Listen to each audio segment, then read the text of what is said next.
नाज़रीन अस्सलाम वालेकुम। आप देख रहे हैं सियासी टीवी। कौमी ग़ुनाह में आप सबके इस्तक़बाल है। मैं मोहम्मद सिद्दीक़। सबसे पहले सुर्ख़ियों पे एक नज़र डालते हैं। वफ़ क़ानून पर नज़रसानी, सुप्रीम कोर्ट में 16 अप्रैल को अहम समाअत होगी। मुर्शिदाबाद में इज़्तिराब आमेज़ सुकून, 150 से ज़ायद गिरफ्तारियाँ। कोलकाता हाई कोर्ट ने मरकज़ी सिक्योरिटी फोर्सेस की तैनाती का दिया हुक्म।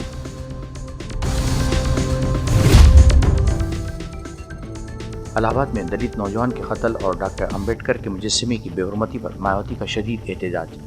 फ़िरक़ावाराना और समाजी कशीदगी को हवा देने का बीजेपी पर लगाया इल्ज़ाम। बीजेपी दलितों के असल हमदर्द, योगी आदित्यनाथ का दावा। समाजवादी पार्टी और ममता बनर्जी को बनाया कड़ी तनकीद का निशाना। मायावती के इल्ज़ाम को किया मुस्तरद। राहुल और प्रियंका गांधी ने जलियांवाला बाग के शहीदों को पेश किया खराज अक़ीदत। नहीं, ये थी सुर्ख़ियाँ। अब खबरों की तफसील पेश है।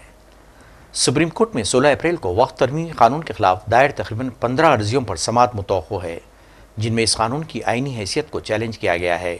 इन अर्जियों में कहा गया है कि यह कानून आइन के आर्टिकल 14, 15, 21, 26, 29, 30 और 300A समेत कई बुनियादी हुकूक़ की खिलाफ वर्जी करता है और मुसलमानों की मजहबी आज़ादी पर ज़रब लगाता है। वफ़ तरमीमी क़ानून पर पार्लियामेंट में बहस के दौरान अक़लियती उमूर के वज़ीर किरण रिजिजू और वज़ीर दाखिला अमित शाह ने बार बार वाज़ेह किया कि इस कानून का इतलाक़ साबिक़ा तारीख़ों से नहीं होगा और ये सिर्फ़ कानून बनने के बाद के मामलात पर लागू होगा। 9 अप्रैल को सदर की मंजूरी के बाद जारी होने वाले गज़ट नोटिफिकेशन में भी यही बात कही गई है। बहुजन समाज पार्टी की कौमी सर और उत्तर प्रदेश की साबिक़ वज़ीर आला मायावती ने इलाहाबाद के कृष्णा इलाके में एक दलित नौजवान की बेईमाना कत्ल और आइन के मौमार डॉक्टर भीमराव अम्बेडकर के मुजस्समे की तौहीन के वाक़यात पर गहरी नाराज़गी का इजहार किया है। इन्होंने रियासती हुकूमत से इन मामलों में सख्त कार्रवाई का मुतालबा किया है। मायावती ने सोशल मीडिया प्लेटफॉर्म एक्स पर मज़कूरा मामलात के हवाले से 2 पोस्ट किए, जिसमें इन्होंने रियासत में बढ़ते हुए फ़िरक़ावाराना तशद्दुद और समाजी कशीदगी पर तशवीश का इजहार किया। इन्होंने पोस्ट में लिखा है कि उत्तर प्रदेश के प्रयागराज ज़िले के करछना इलाके में जागीरदाराना अनासिर के ज़रिए एक दलित के ज़रिए दलित की बेईमाना कत्ल का वाक़या इंतहाई अफसोसनाक और तशवीशनाक है। रियासत में बेलगाम जराइम पेशा, समाज दुश्मन और जागीरदाराना अनासिर के ख़िलाफ़ सख्त कार्रवाई करके क़ानून की हुक्मरानी कायम करने की ज़िम्मेदारी हुकूमत की है। डॉक्टर BR अम्बेडकर जयंती के पेश नज़र योगी आदित्यनाथ ने तृणमूल कांग्रेस और समाजवादी पार्टी को कड़ी तनकीद का निशाना बनाया और दावा किया कि बीजेपी दलितों की असल हमदर्द है। इन्होंने मुर्शिदाबाद तशद्दुद की भी मजम्मत की। ये व्यवहारिक धरातल पर भी दलित और वंचितों का अधिकार छीनने के अधिकारी होते हैं। आप देखते होंगे कहीं दलितों की झोपड़ी पर, उनकी जमीन पर कब्जा करने वाले कोई लोग होंगे तो इन्हीं दलों से जुड़े हुए लोग होंगे। ये सर्वाधिक कब्जा करते हैं और ठीक बात है कि सरकार का डंडा है, सरकार उनको ठीक भी करती है, दुरुस्त भी करती है कि जिससे वे लोग गरीबों की, वंचितों की जमीनों पर कब्जा न कर सके। लेकिन फिर भी उनके द्वारा किस प्रकार के राग अलापे जाते हैं, हमें आश्चर्य होता है। ये वही राज्य है और ये देश वही देश है जिस देश में वक्फ के नाम पर लाखों एकड़ लैंड कब्जे की गई है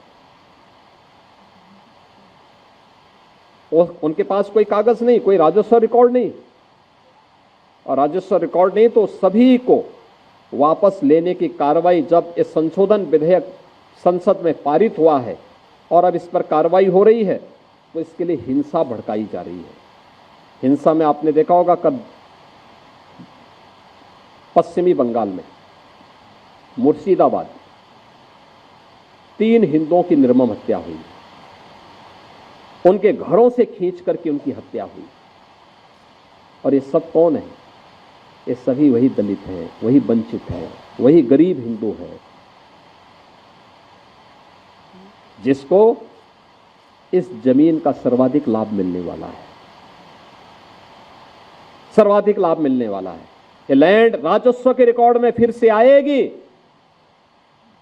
तो एक गरीब भी हाई राइज बिल्डिंग का, मल्टी स्टोरी बिल्डिंग का लाभ उठा पाएगा, उसको भी वहां अच्छे फ्लैट सरकार बना करके उपलब्ध करवा देगी। इन्हें भय है कि दलितों को, वंचितों को, गरीबों को अगर ये हाई राइज बिल्डिंग मिल जाएगी तो इनका तो वोट बैंक समाप्त हो जाएगा। ये गुमराह करने की इनकी राजनीति हमेशा के लिए समाप्त हो जाएगी। वक्फ कानून को लेकर मुर्शिदाबाद समेत मगरबी बंगाल के कई इलाकों में तशद्दुद वाक़ हुआ, जिसमें 3 लोगों की मौत वाक़ हुई और कई जख्मी हुए। मुर्शिदाबाद और दीगर तशद्दुद के मामलात में 150 से ज़्यादा अफराद को गिरफ्तार किया गया है। तशद्दुद के पेश नज़र कलकत्ता हाई कोर्ट ने मरकजी सिक्योरिटी फोर्सेज की तैनाती का हुक्म दिया है। उधर मुर्शिदाबाद में इसराब आम सुकून पाया जाता है। पुलिस और नीम फौजी दस्तों ने इलाके में गश्त बढ़ा दी है, जबकि सरकर्दा पुलिस अहदेदारों ने मुतासर इलाकों का दौरा किया है। उधर बीजेपी ने इल्ज़ाम लगाया कि ममता बनर्जी तशद्दुद पर काबू पाने में नाकाम रही, जिसके बाद यहाँ हालात खराब हुए। हम लोग को सुरक्षा चाहिए और कुछ नहीं चाहिए। आप लोग क्या क्या तोड़ा गया है? आप लोग क्या हम लोग को दुकान तोड़ दिया है, आदमी को मार काट दिया है, ये सब तोड़ दिया है, ये सब चोरा के ले गया, लूट पाट करके ले गया सब कुछ।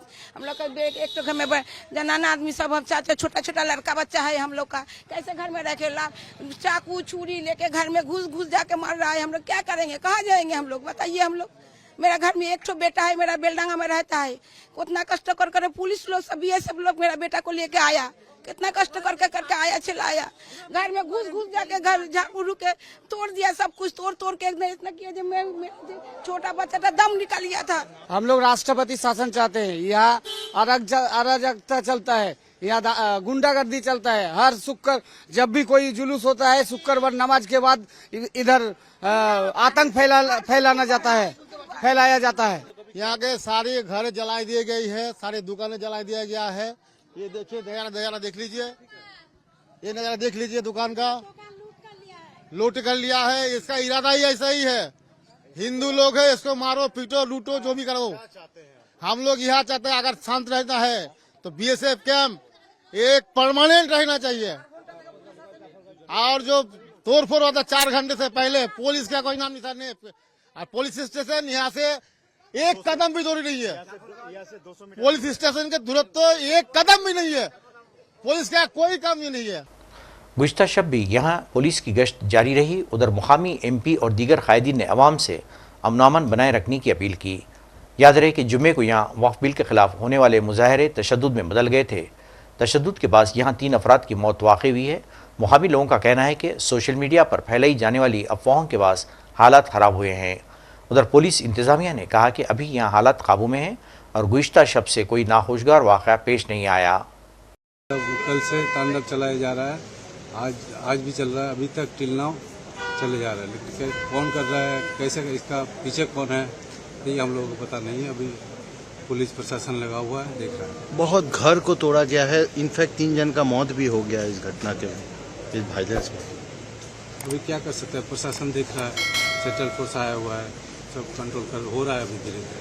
बहुत स्थिति अभी मतलब ठीक हुआ है और 2-4 घंटे में मेरे ख्याल से ठीक हो जाएगा। विधायक के तौर पे क्या रिक्वेस्ट करेंगे? रिक्वेस्ट सबसे है, जो जैसे हम लोगों का हिंदू मुस्लिम का मिल था वो बना रहे, हम लोग साथ है, कोई मतलब अफवाह पे कोई मतलब ध्यान ना दे। यहाँ पे ऐसा हो रहा है, कुछ नहीं हो रहा है, फिर भी मतलब चर्चा चल रहा है, जैसा हुआ है वैसा हुआ है। तो मतलब हम लोग बोल रहे, रिक्वेस्ट कर रहे हैं हाथ जोड़ के, आप लोग सब मतलब शांत रहिए और शांति बनाए रखिए। दादा, अभी इलाके में क्या परिस्थिति है? कल भी आपने यहाँ का बारे में देखा है, आपके पास खबर भी आया है, क्या चाहते हैं? देखिए, हमारे शमशेरगंज मुर्शिदाबाद जिला में एक हिस्ट्री था। यहाँ पे हम लोग गर्व के साथ बोलते थे कि हम लोग धुलियान वासी हैं, जहाँ हर एक संप्रदाय का आदमी भाईचारा मेंटेन करके हम लोग रहते थे। आज भी है, कल भी रहेंगे। लेकिन ये जो हादसा कल हुआ है, ये अनवांटेड, इसमें हम बहुत दुखी हैं। ये नहीं होना चाहिए था। इसीलिए और कि जो कल हेजिटेशन हुआ, ना उसका कोई लीडर था, ना उसका कोई बैनर या प्लेटफॉर्म था। बस एक मॉब, बच्चे लोग जो टीन एज जिसको बोलते हैं, ये बस पहुंच करके ये अपना प्रदर्शन किया। जो प्रदर्शन जो कुछ देर के लिए खराब भी हुआ है, पत्थरबाजी भी किया, कुछ पुलिस इंजर भी हुआ है, ये नहीं होना चाहिए था। हम इससे दुखी हो। हम पुलिस प्रशासन को लेकर के कल भी बात किए थे। हम कल रात को हम आ रहे थे तो देखा, जहाँ तक हो सके हमने शांति का वार्ता मैसेज सबको दिया आज सुबह हमारे यहाँ 3 विधायक रहते हैं, शमशेरगंज, फरक्का एंड सागरदिघी। तो तीनों विधायक और सांसद मिल करके और यहाँ का जो गणमान्य व्यक्ति है उन लोग को लेकर के हम लोग पीस एंड हारमोनी के अपील के लिए हम लोग पैदल रूट मार्च किए। तो बहुत अच्छी तरीके से ये सब हुआ है। कहीं कहीं छिटपुट। हेलो। मुंबई हमलों के खास मुलजिम तहूर राना इस वक्त कौमी जांच एजेंसी की तहवील में है। एनआईए ने राना को नई दिल्ली वाक़े सीजीओ कॉम्प्लेक्स दफ्तर में तहफ़्फ़ुज़ के सख्त इंतजाम के साथ रखा है। तहूर राना के आसपास कसीर तादाद में सिक्योरिटी एहलकार तैनात हैं जो 24 घंटे इस पर गहरी निगाह रखते हैं। हालांकि इस दरमियान एक खबर सामने आई कि तहूर राना ने एनआईए को तहवील में 3 चीज़ों का मुतालबा किया है। रिपोर्ट के मुताबिक तहूर राना ने जेल में कुरान पाक का मुतालबा किया था, ऐसे में उन्हें कुरान पाक फराहम कर दिया गया है। कुरान शरीफ के अलावा राना ने कलम और कागज़ मांगा था, तीनों मुतालबात पूरे कर दिए गए हैं। इस दौरान तहूर राना की हर हरकत पर गहरी नज़र रखी जा रही है कि कहीं कलम वगैरह से वो ख़ुद को कोई नुकसान ना पहुँचाए। इन 3 चीज़ों के अलावा अभी तक इन्होंने कुछ और नहीं मांगा है। कांग्रेस के साबिक़ राहुल गांधी और पार्टी के जनरल सेक्रेटरी प्रियंका गांधी ने जलियांवाला बाग के शहीदों को खिराज अक़ीदत पेश किया है। राहुल गांधी ने कहा कि मैं जलियांवाला बाग के कत्लेआम में शहीद होने वाले बहादुर शहीदों को आजिज़ाना खिराज अक़ीदत पेश करता हूँ। ये कत्लेआम एक आमिराना हुकूमत के जुल्म की अलामत है जिसे ये मुल्क कभी फरामोश नहीं कर सकता।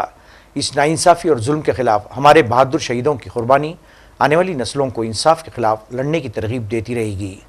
प्रियंका गांधी ने जलियांवाला बाग कत्लेआम के लाजवाल शुहदा को खिराज अक़ीदत पेश करती हूँ जिन्होंने ज़ालिमाना और जाबिराना ताकतों का सामना करते हुए मुल्क के लिए अपनी जानें कुर्बान की। ये दिन हमें याद दिलाता है कि हमारे आबा अजदाद ने मुल्क की आज़ादी, जमहूरियत और आइन के लिए अपनी जानें दाव पर लगा दी। उनकी मीरास की हिफाजत भी उन्हीं हकीकी खिराज अक़ीदत होगी। क़ानूनी मसाइल के मौसर हल के लिए बेदारी पैदा करने और क़ानूनी मामलात को फ़रोग़ देने के लिए एक अहम कदम में कश्मीर ज्यूरिस्ट बार एसोसिएशन ने school of law Kashmir university के साथ मिलकर जम्मू कश्मीर में तनाज़ात के मुतबादिल हल की इदारा साजी की ज़रूरत के मौजू पर एक कॉन्फ्रेंस का इनेकाद अमल में लाया।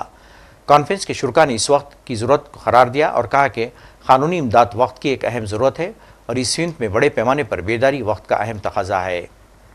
We have chosen this alternative dispute resolution. This is a mechanism by which many of the disputes in the society at individual level, at the community level, can be resolved in a very amicable manner by involving the parties together. That they become a participatory to the solution and involving the people also, not leaving to the lawyers and judges who are aloof from the people, who are sometimes seen to be aloof. Therefore, this ADR mechanism is a very fantastic concept which has been adopted in many countries, and in India we are trying to build this ground so that the more people become aware of this, then we shall be able to resolve many of the dispute in a much more amicable, peaceful and efficacious and a speedy manner. So this is one advantage which we are trying to reach out to the people of the advantage of this. आज जो Kashmir jurist bar association with collaboration school of law university of Kashmir के साथ मिलकर जो हमने आज ये 10 अप्रैल को इवेंट किया एडीआर पे, जैसे कि आप बाखूबी जानते हैं कि ये पहला हिस्टोरिकल इवेंट हुआ है एडीआर जो टॉपिक रखा गया है, जिसमें हमारे सुप्रीम कोर्ट की जस्टिस, हाई कोर्ट की जस्टिस और पूरी लीगल फैटर्निटी, सीनियर एडवोकेट्स। तो ये एक ऐसी मैसेज है क्योंकि यहाँ पे एक एडीआर एक सब्जेक्ट है, मगर एडीआर एक सब्जेक्ट होने की ना हमें उसकी ग्राउंड पे कहीं नॉलेज नहीं है। हम चाहते हैं कि एडीआर सेंटर्स बने, हमारे जो अल्टरनेट डिस्प्यूट्स हैं, जो छोटे मोटे डिस्प्यूट्स कोर्ट्स में होते हैं जिनमें हमें सदियां लग जाती है, तो उन डिस्प्यूट्स को रिजॉल्व करने में हम एडीआर को जैसे एडीआर सेंटर्स हो जिसमें अल्टरनेट डिस्प्यूट्स जो छोटे छोटे डिस्प्यूट्स हैं, और उससे क्या होगा, उससे ये होगा कि जो हमारी कोर्ट्स की लिटिगेशंस हैं, जो कोर्ट का एक बर्डन है, उससे बर्डन भी कम हो जाएगा और जो लिटिगेंट्स हैं उनको इंसाफ भी मिलेगा और जल्दी स्पीडी ट्रायल में उनका जो है केसेस जो है वो डिस्पोज अप हो जाएंगे। बहुत अच्छा स्टूडेंट्स ने काफ़ी तादाद में ज्वाइन किया, आप देख सकते हो यहाँ पे बच्चों को अंदर सीट्स नहीं अभी मिल रही हैं। मतलब हमारा ये है कि ये पहली बार जो बच्चों का या स्कूल ऑफ लॉ का जो ये यहाँ पे सपोर्ट मिला हमें, यूनिवर्सिटी की तरफ से जो सपोर्ट मिला, वाइस चांसलर की तरफ से जो सपोर्ट मिला, पूरी टीम से सपोर्ट मिला, तो हम चाहते हैं कि ऐसे जो प्रोग्राम्स हैं ये हों और हर मतलब ये डिस्ट्रिक्ट लेवल तक हों। मतलब हम चाहते हैं कि एडीआर के जितने भी प्रोग्राम्स हों हर डिस्ट्रिक्ट वाइज हों, ताकि एक अवेयरनेस हो। और खासकर जहाँ बच्चों जो यहाँ पे हमारे ऑडियंस थे वो लॉ स्टूडेंट थे, तो लॉ स्टूडेंट को बखूबी इसकी नॉलेज होनी चाहिए इस एडीआर सब्जेक्ट की। क्या हम वाकई हमारे जो कोर्स हैं, जो उनमें ट्रिब्यूनल्स हैं, जो ये एडीआर के काउंसिल्स हैं, कमेटीज हैं, और हमने बखूबी इस पे एक हमने हमारा प्रपोजल ये है कश्मीर जूस्ट बार एसोसिएशन की तरफ से, हम कहते हैं कि एक कमेटी इनिशिएट हो वो जो एडीआर पे एक जल्द ब जल्द जिसमें हाई कोर्ट डायरेक्शन दे, सुप्रीम कोर्ट डायरेक्शन दे, और जल्द और कश्मीर यूनिवर्सिटी में भी एक इसका ये हो सेंटर हो। यहाँ पर जो प्रोग्राम हो रहा है, हमारे जो यूनिवर्सिटी ऑफ कश्मीर ने हमारे लिए यहाँ पर एक प्रोग्राम रखा जिसमें हमारे पास यहाँ चीफ जस्टिस को एन कोतेश्वर सिंह आए हैं, तो वो अपने अवेलेबल वर्ड्स यहाँ पर हमें बता रहे हैं, जो कि हमें बहुत कुछ सीखने को मिल रहा है। यहाँ पर ऐसा नहीं है कि बस खाली टीचर्स बोले, लेकिन यहाँ पर हमें जजेस आ रहे हैं बोलने के लिए, हमें सिखा रहे हैं कि क्या क्या चीजें होती है, अपने लाइफ के बारे में बोल रहे हैं, लाइफ के एक्सपीरियंस के बारे में बोल रहे हैं, जिससे हमें बहुत अच्छा लग रहा है ये जान करके। चलो हम भी इनको देखकर मतलब बहुत ज्यादा मोटिवेट हो रहे हैं, और मतलब बहुत ज्यादा अच्छा लग रहा है देख करके। चलो हम भी इनके रास्ते पर चलेंगे, हम भी कभी इस जगह होंगे। तो मुझे लगता है कि ऐसे प्रोग्राम्स होने चाहिए, ऐसे सेमिनार्स होने चाहिए। मैं अपनी यूनिवर्सिटी को थैंक्स कहना चाहती हूँ कि वो हमारे बारे में इतना सोचते हैं, उन्होंने हमारे लिए ये प्रोग्राम्स रखे यहाँ पर, वो हमें रियल लाइफ एक्सपीरियंसेस कराते हैं। तो मैं चाहती हूँ कि ऐसे ही प्रोग्राम्स हमारे लिए रहे यहाँ पर। बहुत कुछ लाइक ये हमें बता रहे हैं आज जिसके बारे में प्रोग्राम है, उनके बारे में, अपने रियल लाइफ एक्सपीरियंस के बारे में, और इससे बहुत कुछ सीखने को मिल रहा है इस सेंस में भी कि हमें कैसे मतलब किसी के सामने प्रेजेंट होना है। जैसे वो बात कर रहे हैं तो हम भी उनको देखकर उनके देख रहे हैं कि वो कैसे खुद को प्रेजेंट कर रहे हैं। जब कहीं पर बोलने की बारी आती है तो वो चीजें भी मिल रही है हमें सीखने को, और इन्होंने कैसे स्ट्रगल किया, कैसे यहाँ तक पहुंचे, इन्होंने कैसे मेहनत की, तो हमें बहुत कुछ सीखने को मिल रहा है। नाज़रीन, आखिर में सुर्खियों पे एक ऑनर। वक्फ कानून पर नजरसानी, सुप्रीम कोर्ट में 16 अप्रैल को अहम समाअत होगी। मुर्शिदाबाद में इस्तिराब में सुकून, 150 से ज़ायद गिरफ्तारियां। कोलकाता हाई कोर्ट ने मरकजी सिक्योरिटी फोर्सेस की तैनाती का दिया हुक्म।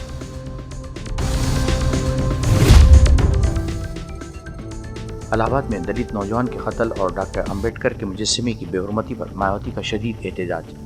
फिर खवाराना और समाजी कशीदगी को हवा देने का बीजेपी पर लगाया इल्ज़ाम। बीजेपी दलितों के असल हमदर्द, योगी आदित्यनाथ का दावा। समाजवादी पार्टी और ममता बनर्जी को बनाया कड़ी तनकीद का निशाना। मायावती के इल्ज़ाम को किया मुस्तरद। राहुल और प्रियंका गांधी ने जलियांवाला बाग के शहीदों को पेश किया खराज अक़ीदत। नाज़रीन, इसके साथ ही कौमी ख़बरनामा ख़त्म होता है। मुझे और सारी सियासत की टीम को इजाज़त दें। अल्लाह हाफ़िज़।